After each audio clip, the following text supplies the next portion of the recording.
Colleagues, I hope you are somewhat rested. And to those of you for whom this is standard procedure, take an extra 3 minutes break, because I'm very aware that there are colleagues here who were not present at the previous meeting and therefore for whom the procedure we're about to embark on will be unfamiliar. I think it behooves me to just through that so that we are on the same page and we know what we're doing. I think that's good for transparency and it's good for decision making.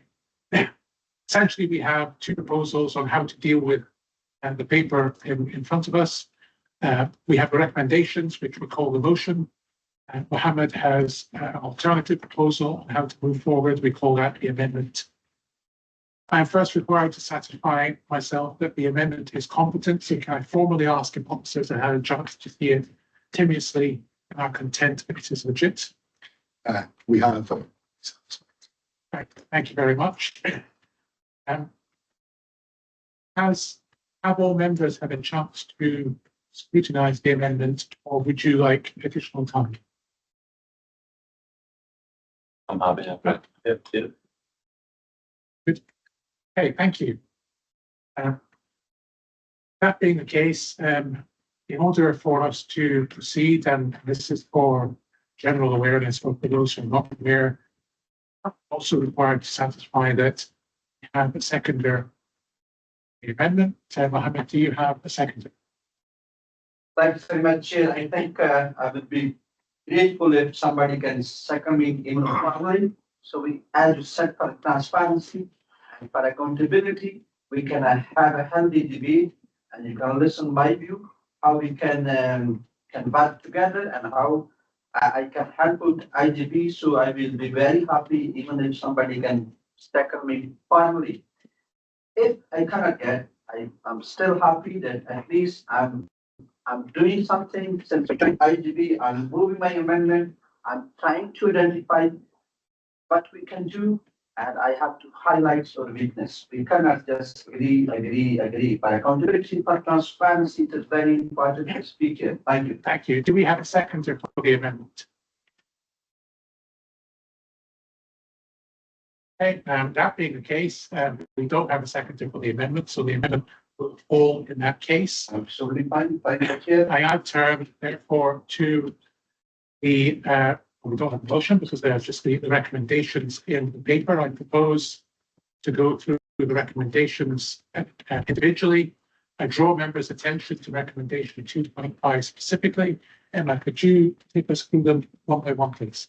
Yeah, sure. Recommendations are on pages 57 and 58. It is recommended that the Integration Joint Board 1 notes the 2024 IGB draft outturn position for partner contribution of an overspend of £10.49 million. Are we happy to note that? Noted. Okay. 2 notes additional in-year funding of £10.49 million has been provided by the partners, with Aberdeen City Council providing £4.043 million and NHS Grampian providing £6.447 million in order to allow the IGB to balance the 2024 budget. Noted. Noted. Thank you. 3 notes the progress on the 2025-26 budget savings work. Thank you. 4 notes NHS Grampian Health Board considered the NHS Grampian 2025-26 budget on the 10th of April 2025, which included provision for IGB overspends. Noted. Agreed. Thank you. And 5 approves the transfer of £5.931 million from the 2025-26 prescribing budget to the adult care budget. The overall budget of the IGB is unchanged. Happy to agree.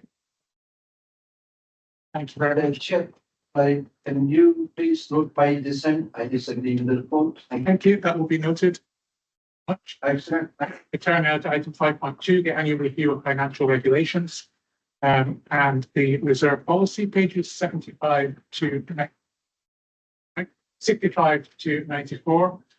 Amy. Thank you, Chair. The paper comes to the IGB annually and provides like financial structure that we work to, just within various updates to the paper, just to bring it into line with like our current position. And I've reflected in the paper that just on the review of the reserves policy that at the current time we have no remaining reserves, and that's likely to be the position over the next 2 financial years. I'm just take any questions in the paper. Any questions for Amy, colleagues?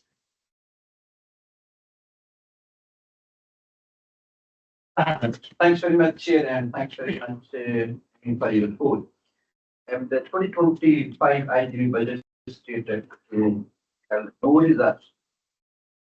This is probably not as good things that IGB reserve policy says. Chief Finance Officer is responsible for advising on targeted level of reserve in report. Why did the budget not have any mention of four factors that the chief finance officer? So the reserves that we've had that we've used over a number of years are now exhausted. The 25-26 budget that we put together with the requirement to make savings. And within that budget as well, we requested additional funding from Aberdeen City Council and from NHS Grampian. So our savings are 14.4 million. We requested additional funding of 10.9 million pounds in order to manage our deficit position for next year. And because we've got that, if you like, that strain on the budget, we don't have the opportunity to create a further reserve balance at the moment. So moving forward into the 26-27 year, the money that we were afforded by NHS Grampian and Aberdeen City Council in this current financial year, 25-26, if you like, is the quantum of savings pretty much that are going to be needed to be saved in 26-27 financial year. Once those savings have been made, the IJB is brought back into financial balance. From 27-28, the opportunity to start building reserves happens again. During the period of time where we sit just now and next year, means and it reflects on the position around can we push the savings harder this year? We don't have a reserve to manage our risk. So we have to be really on it with our savings in order that we manage the risk in a different way. Because we don't have a risk reserve, we need to use another technique to manage the financial position. And we will do that by trying to overachieve on our savings so we can reach the balanced position at the end of the 25-26 year. Any benefit that we do get in 25-26 flows through into 26-27 and eases the journey as we go forward. In effect, in previous financial years, certainly the last 2 financial years, the IJB relied heavily on reserves to balance the budget at the end of the year. And it's only now that they've run out that we have to address that structural deficit that sat in the IJB beforehand. And we're going to do that over the next 2 financial years, as well as managing that service provision to, essential frontline services. And that's what the ambition is set out in the paper. Absolutely. Just because we don't have a reserve, a risk reserve, doesn't mean that we can't manage the risk, but we just have to do it slightly different. Thanks very much. Thank you, Chair. But I think it is required, we must have the right. Who did not highlight that all. Okay, moving on to next question. Just perhaps in answer to the question, when I presented the medium-term financial strategy, the budget meeting in March, I presented, if you like, a prudent view to what the financial outcome is likely to be over the next 4 years. Given the question that you raised on how do we manage that risk, it is quite possible that we can present sensitivity analysis around that. What would be the impact if we pushed harder on the savings this year in the 10 months we've got remaining? What does that impact? What are the further impacts from that in 26-27 and onwards? What if we achieve less? What would we do in that circumstance? So that can be presented so that the members of the IJB can be cited on where we have flexibility in our budget, where we don't have flexibility. We've talked about pressures on prescribing, how we manage those. We've got a primary care budget that's given to us by Scottish Government. Those are areas where it's very, very difficult to look at savings. We've got our adult social care budget, which we're bringing an update to the July board. We've also got a large quantum of staff costs, for example. I think what's useful is to understand how we're going to deliver the strategy, but also the quantum of what it is that we spend our money on. And therefore, as I talked about, where are the fixed elements of that budget that we can't really do anything about just now? Where's the variability that we can make decisions on?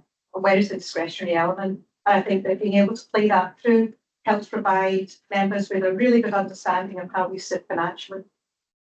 Thank you.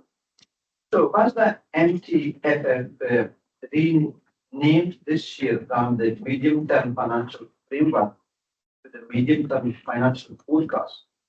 Was this an attempt from the administration to discuss that it wasn't even considering what that it should be?